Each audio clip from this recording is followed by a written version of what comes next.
Hello everyone, welcome to our sew-along. Okay, sound check.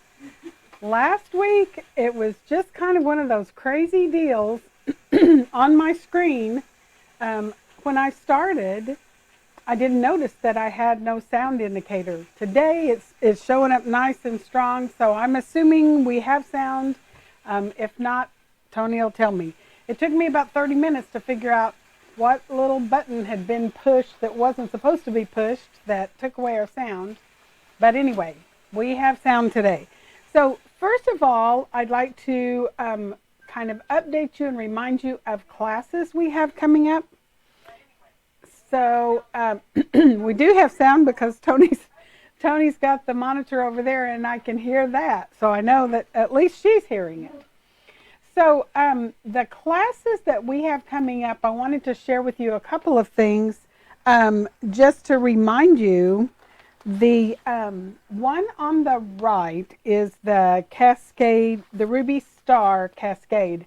And it's actually a jelly roll quilt, but I cut my own jelly roll strips from a line of fabric. So you can do that, or you can actually use a jelly roll strip. Now the pattern called for one jelly roll strip of colors and one jelly roll strip of background. And so I just used several background type fabrics so that they're all different, or a variety, I guess is a better way to say that. So that's one coming up called Ruby Star Cascade. It's on Thursday, September 1st. There's still some openings. And keep in mind you can take it here at the shop or from home via Zoom. So that's one option. There is a class on September 9th. I'm not sure I even have a picture of that on here. I need to check that out and make sure I've got one. Nope, there it is. That's this one. It's called Stacked Star 60. And this one's actually done with one fabric that I stacked the pattern repeat, so you get kind of a kaleidoscope. But it's a neat quilt even if you don't stack a specific pattern, just to make 6-pointed stars. Then the one called Garden Party is this one. That one is September the 10th. That's a Saturday. And there's still some places open for that. Morning Star is let me find it. There it is. There's Morning Star, and that one's Saturday, September 17th. So that's coming up. And then the last one I want to remind you of is this one on the left of the screen, and it's called Give It a Whirl. It's Saturday, September 21st. So those are some projects we have coming up where we have availability in the classes. So be sure and sign up for those early so you make sure you get a seat. So last week, when right about the time that I figured out we had no sound and it was going to take me a while to figure it out, I had a whole stack of fabric I wanted to share with you of things that had come in. So I'm going to turn the other camera on so you can actually see them. This one, I wanted to share with you some of the new fall fabrics. We always have some pretty leafy fabric, but this one's just kind of a whimsical little leafy pattern. There's some small leaves, there's some even smaller tiny little leaves, and then some just fun dots and little prints to go with it. So that's some of our new fall prints. This one's called Chickadee. There's a little chickadee in the fabric. This one is a little more packed color, but it's one of the pieces from the line. And then there's a couple of really cool dots that go with that are fun. Those have come in the last few weeks. This is called I've Got a Notion, and one of the pieces hasn't come yet. But this one has the scissor print, the thread print, and the measuring tapes. And we're working on a neat little tote out of that. Tony's making that. This one's called, I can't remember the name of it. Something about bees. It's got some really cool bee fabrics and pretty sunflowers and a fun little coordinating print. Tony's going to go look it up because I don't have it on here. Sometimes on the selvage, it's got the name of the print. Oh, she says it just says bees, so there you go. So it's got a really cool little print. This is a line, kind of kitchen-y, would make a neat little table topper. It's got little prints with cherries and pies and a neat little bias print gingham. And we've got an apron in the works for that. Oh, there's another one under here that's got the Rise and Shine farmhouse. So those are some fabrics that have come in recently. So you want to be sure and come in and see them in person. It's always fun to see what comes in and come up with all sorts of new projects to work on with that. So for today, we're going to go on to another pieced border. Now keep in mind on the Duck Duck Goose project, you can stop on any border. Up behind me on the wall, I have the center medallion and then a spacer border and then a border that we called Wild Goose Chase. Let me see if I can go this way and you can see Wild Goose Chase is this one. And then then there's a couple of spacer borders. The next border is the Migrating Geese border. And then there's a couple of borders in between. And then the blocks over on the left side of me over here, those are called turkey tracks blocks. Because remember, we're doing chickens and ducks and geese and whatever else kind of comes to my mind. But this has a picture of the turkey tracks block on the right side of the screen. And then the left side of the screen shows you where those are going to actually go in the project. So if you stopped with this border that has the turkey tracks blocks and then the mystery blocks that are in the blank spaces in between, that actually would make about a twin size quilt if you stopped with that border. And I added that border at the top and the bottom basically to make the quilt, instead of a square, into a rectangle. And notice there's also a blank pieced border with just little blocks in between there. So that's what we're going to be doing today. It's actually a variation of the turkey tracks block. And I printed this out so you could see what goes there. So just to kind of take a play on the turkey tracks block, it's done with the Split Rex tool. And I'm going to review that real quick for you. But it's all Split Rex units that finish 2x4, and you could arrange them any way you wanted to. You could have all of them be the same color. Mine are going to be scrappy. And then there's a couple of spacer borders in there. And keep in mind those spacer borders are always there to accommodate the pieced borders.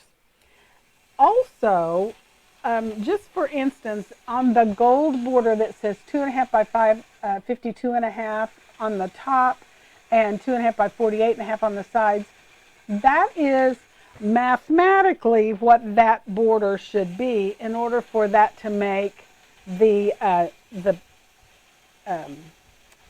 turkey tracks border fit. Now, you know as well as I do, sometimes things happen, and even though all of those units should measure 2x4, sometimes they measure 2 1/32. And so that sometimes affects your spacer borders, and that's the purpose of those plain borders in between the pieced borders, so that you can make sure everything fits nicely. And then later I'll give you a rundown of all of the spacer borders, what they actually mathematically should measure, but you always want to measure your own project because yours may be a little different than mine.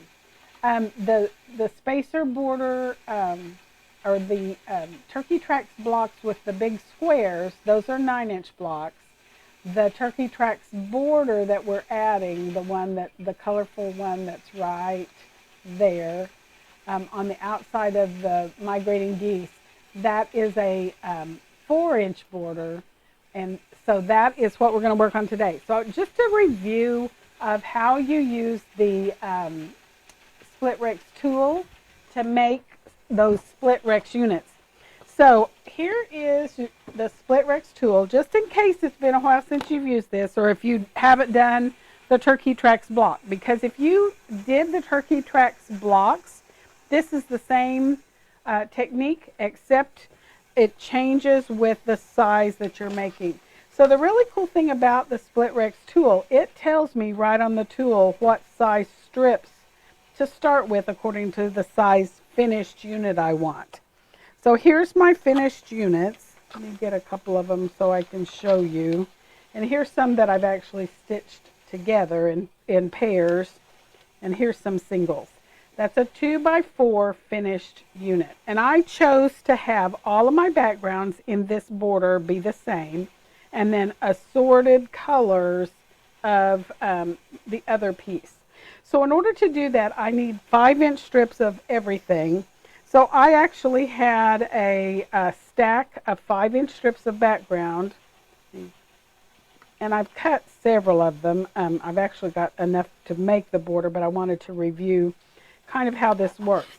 So if I have the strips, I actually have them stacked back to back because I need a mirror image. Let me find this and show you what I'm talking about. Well, you can see it on this. You're going to have an equal number of right-leaning and left-leaning Split Rex units. And on your Split Rex instructions, it tells you if you need left-leaning, you're going to have your fabric all right side up. If you need right-leaning, you're going to turn your fabric wrong side up to cut your pieces. But since I need an equal number of both, I can fold my strip or keep them together in pairs that are back to back or front to front. And every time I cut, I'm going to get a mirror image pair. So I'm looking for the bold solid line and the line that says 2x4 finished unit, cut strips 5 inches. And when I make that first cut, that automatically gives me a right and a left leaning unit. So then I'm going to twist around until I find the line that says second trim guideline. And down at the very bottom, there's a little tiny line that says second trim. That's going to go on the base. The line here may not line up with the edge of my strip, and that's okay. I'm more interested in this and this. And I make a cut, and there's another mirror image pair. I actually have several mirror image pairs. And then I had actually stopped cutting on a diagonal. So that's the last ones I can get out of that strip. Here's another a colored strip, and I've got a folded strip. They are 5 inches, and I'm going to start with the bold solid line. Now, if you're left-handed, there are left-hand instructions for how to cut those. Basically, you're going to turn your strip vertical, and you're going to turn your tool sideways so that you can cut across this way to get your triangles for your Split Rex. I am not left-handed, so I'm going to turn it back around. I'm going to make my first cut, then I'm going to twist around. Notice I highlighted that line just to help me find it quickly. I'm still guiding from the black lines that are on my tool, and there's another pair because every time I cut, I'm getting a mirror image pair of triangles. All right, so it's a good idea to match up your pairs so that you have the rights and the lefts together.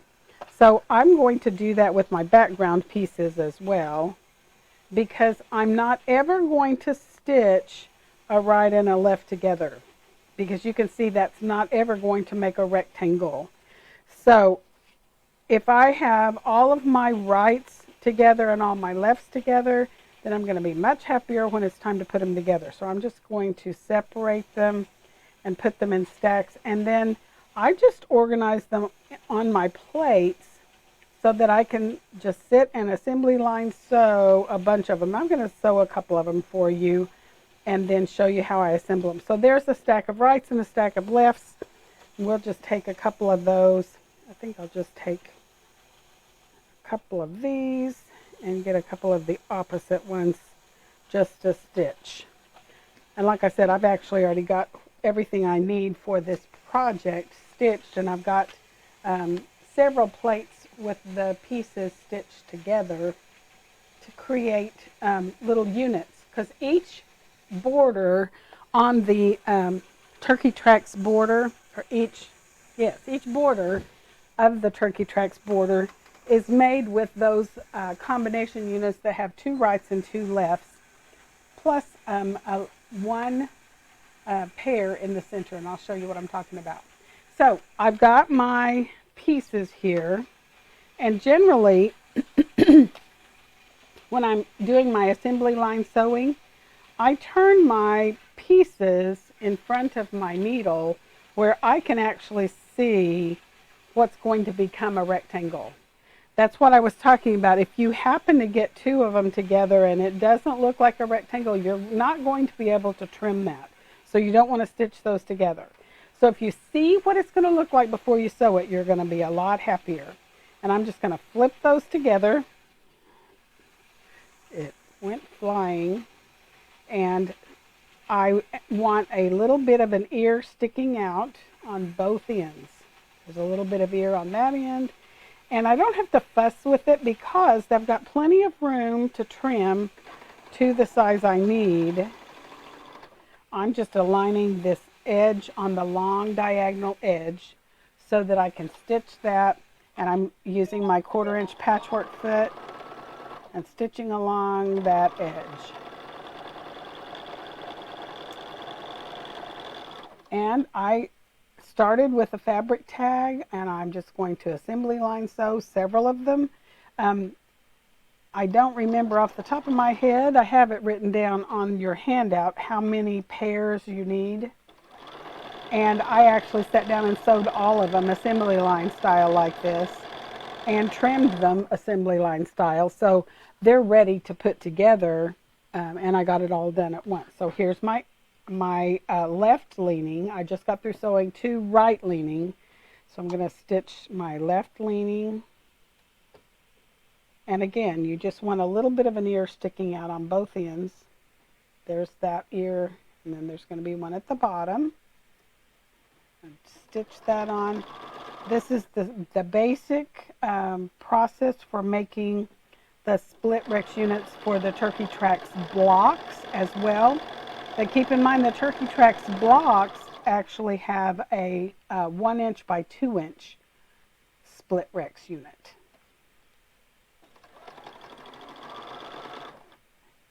I'm just aligning the edges as I go. And when you get that done, however many you're going to stitch, then just grab your fabric tag and park your needle. And I don't know if you were watching the other day, but I had an old thread cutter and needle threader and cutter, and I just stuck it on my machine with a piece of double stick tape, and I can cut my chain apart real quickly, and I'm ready to go to the ironing surface and press these. And then I'm going to show you how I stitch them together. There are, of course, options for how you press, what direction you press your split Rex units. I chose to press everything toward the darker fabric, away from my background colors. But you may be using a dark for your background. So you can choose which way you want to press. I just chose to press everything toward the darker fabric. So if you're using the acorn pressing pin, now would be the time to grab that. So I gave that just a little bit of heat to get it started. And let me run my acorn pressing pin down the seam real quick. So I've got 2 right leaning and 2 left leaning split Rex units. And now we're going to give it just a little more time underneath the iron to set that seam where it's nice and flat. So now what I'm going to do is take my split Rex unit, and they're going to be laying horizontal. If you're left-handed, make it vertical. but horizontal is the way I'm going to do it. And then I've got a couple of different lines I'm looking for. Depending on whether I'm trimming a left leaning unit or a right leaning unit, I'm either going to be using this common diagonal line to line up on my seam, or I'm going to find the sizing line. And this one even tells me my finished unit is 2 by 4. This is a right leaning unit, and I'm going to just line that up on the seam. And once I get it where I have a rectangle all the way around underneath, a little bit excess underneath that rectangle, I can trim 2 sides. Now I'm going to put the 2 by 4 finished unit line on my seam, and I'll trim the other 2 sides. And notice you have automatically a little flat spot on both corners. You have to have that in order for it to fit properly and end up with the points coming where they need to come when you're stitching them together. So on this one, because it's a left leaning unit, and I say that if it's sitting like this, going from the bottom right up to the top left, that's what I call my left leaning unit, and I'm going to put that long common diagonal on my seam. Make sure you have room to trim all the way around the size you're after, and I'm after a 2.5 by 4.5 inch rectangle. Hang on a second, I wobbled and wiggled. That's not going to be helpful. And then I'm going to turn, and I'm going to line up, and I'm going to have to go back and trim that where I wobbled because I didn't get it back in the right place. This happens so you can fix little issues like this pretty quickly. And it's not a lot, but just enough that it could cause me a problem. So that's where it didn't lay down. So once you get that done, you're ready to start assembling your units into your pairs. Now on the each of your border strips, I've got a whole bunch of them where I've got these double pairs where I've got 2 righties and 2 lefties. Here's another 2 righties and 2 lefties. But right in the center, you have an extra right and left that make kind of a pyramid. So you're going to actually put together 6 of this unit where you've got 2 rights and 2 lefts, and then right in the middle you're going to have a right and a left unit. And that you'll be able to see that in the handouts. So when I was stitching, let me see if I have some that I've got where I just got singles. There's my whole plate of stuff. I don't know if I have any singles, but I've got these doubles I can stitch together for you. And I do have some singles. I'm just not sure where they are. So we're going to just pretend. So there is several lefties, but I have to have some righties. Oh, there's my singles. I knew I had them. Okay, so I'm going to just grab one of each because I have to have that center pair to put it in my block. So I'm just going to grab a righty and a lefty. I'm going to sew those together. I'll put that over at the sewing area. And then I also need several, and I don't know if I have a lefty. I think I've already stitched some of them together. Let's stitch together. We're going to stitch together a pair that are right leaning, and then I'll take a left leaning pair and I'll sew it together in a 4. So I'll explain why I'm showing you that, because since the seams are not going to nest, it's kind of helpful sometimes if you know where you can pin to control that. So here's my right and left that's going to go in the center of one of my strips, my border strips. And I'm just going to put them face to face, but I want those seams to line up. So what I tend to do is grab a pin and insert it along the seam. And I kind of have it at an angle so that it can control that seam. And then I'm going to, and I have quite a bit of the pin sticking out so that I can maneuver that pair of split Rex units underneath the needles. And I'm going to stitch on past that. So that is one that is a right and a left together. Now this one, it works really well because you don't have anything that you have to actually match up a point. So I can just flip this over so that I get a right, two rights or two lefts together. And you may find it easier to pin. I didn't always pin on these units because since I wasn't having to match any specific point, I didn't tend to struggle with it as much. And then you just grab your fabric tag and park your needle again. Get that pin out of my way. And then I'm going to, at this point, press these connecting seams open. So here's where I had the two, the right and the left pair that's going to go in the center.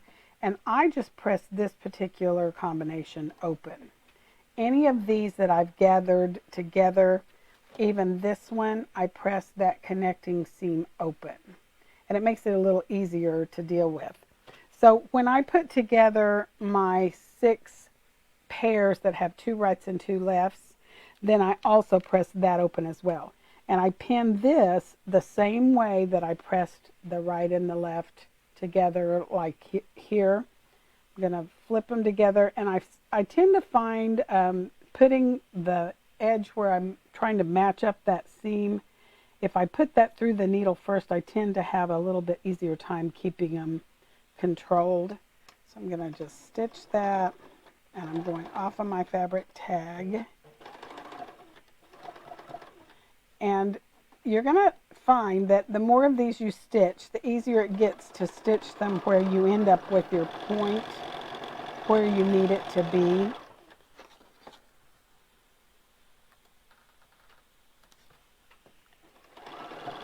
So once you get this done, you're going to stitch 6 of these double righties and double lefties together.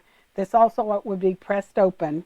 And then you're going to insert one pyramid of color together in between, where I wouldn't put it with the same color, but like that. That would be the center where, if you look at it, it's going to look like 3 lefties and then 3 righties right together. So that's where you're headed. I think I have that. Don't have, I thought I had just a single border strip so you can see it. So I'll just make this bigger so you can see what I'm talking about. You can see across the top there, the center, the very center has that double pair where you have 1 right and 1 left. And then there's 6 combos that have 2 rights and 2 lefts together. And that's going to be on all 4 sides, and then I just chose to put a plain square of background in the corners. And of course you could put some other unit there. I just chose to put a plain square there. So, any questions? No. They're all happy to be watching. Okay. Tony says everybody's happy to be watching. I'm happy to be here, and I'm happy we have sound. That was just kind of a crazy deal because I said, isn't technology wonderful? It works really great till it doesn't. And I did not make any changes that all of a sudden now I had no sound. So who knows what happens. They update programs, and occasionally, if you've ever updated your phone and you find that it doesn't work the same as it did yesterday, you know what I'm talking about. So that's kind of how that happened. So next, I already have everything sewn for the rest of the project. There's just a couple of more pieced borders.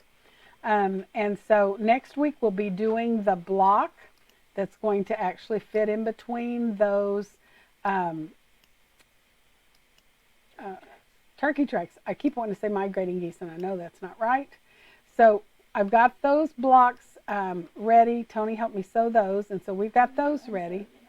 Oh, Tony said, and I unsewed.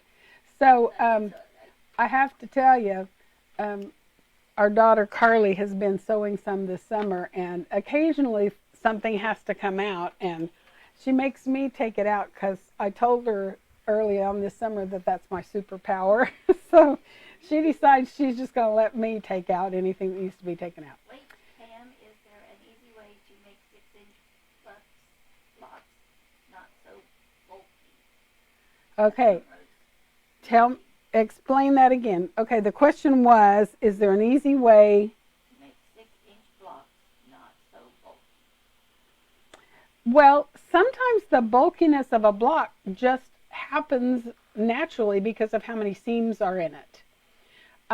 So in order to alleviate that, the best thing you can do is press well.